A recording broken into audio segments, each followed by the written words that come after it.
नमस्कार, आप देख रहे हैं इम्पैक्ट लाइव और मैं हूं आपके साथ करुणा तिवारी। आज हम बात करेंगे भारतीय राजनीति के एक महान नेता, पूर्व प्रधानमंत्री और अर्थशास्त्री मनमोहन सिंह के बारे में। सबसे पहले हमारी टीम की तरफ से उनको भावपूर्ण श्रद्धांजलि। आपको बता दें कि बीते दिनों देश ने एक महान अर्थशास्त्री को खोया है। 92 वर्ष की उम्र में उनकी निधन हो गई। उनके निधन से पूरा देश शोकित में है, लेकिन उनकी राजनीतिक यात्रा और योगदान हमें हमेशा उनको याद रखेगा।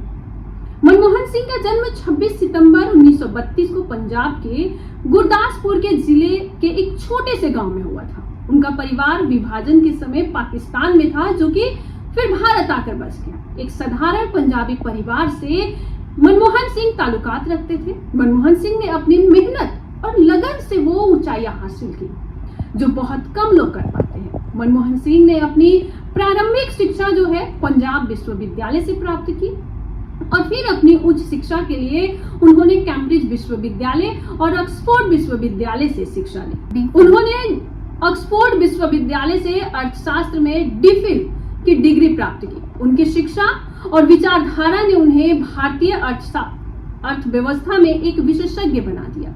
भारतीय अर्थव्यवस्था की तस्वीर को बदलने में उनके योगदान को कभी नहीं भुलाया जा सकता। जब साल 1990 की बात होती है तो भारत में आर्थिक संकट आया, तब PV नरसिम्हा राव की सरकार ने उन्हें वित्त मंत्री नियुक्त किया। यही वह समय था जब भारत की अर्थव्यवस्था को मुक्त बाजार व्यवस्था के तहत लाने के लिए ऐतिहासिक सुधार किए गए। मनमोहन सिंह की अध्यक्षता में भारत ने अपने अर्थशास्त्र को वैश्विक स्तर पर प्रतिस्पर्धी बनाने के लिए कई अहम कदम भी उठाए।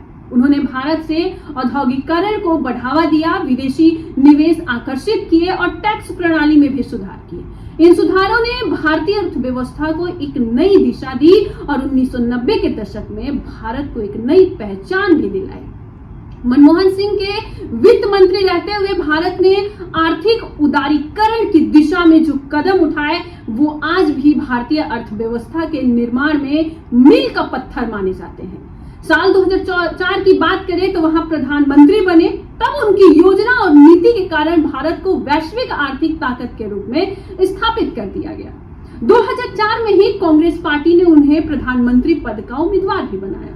मनमोहन सिंह के प्रधानमंत्री बनने की यात्रा भी बहुत ही खास रही थी। वे एक ऐसे नेता थे जो राजनीति से ज्यादा नीति और काम पर विश्वास करते थे।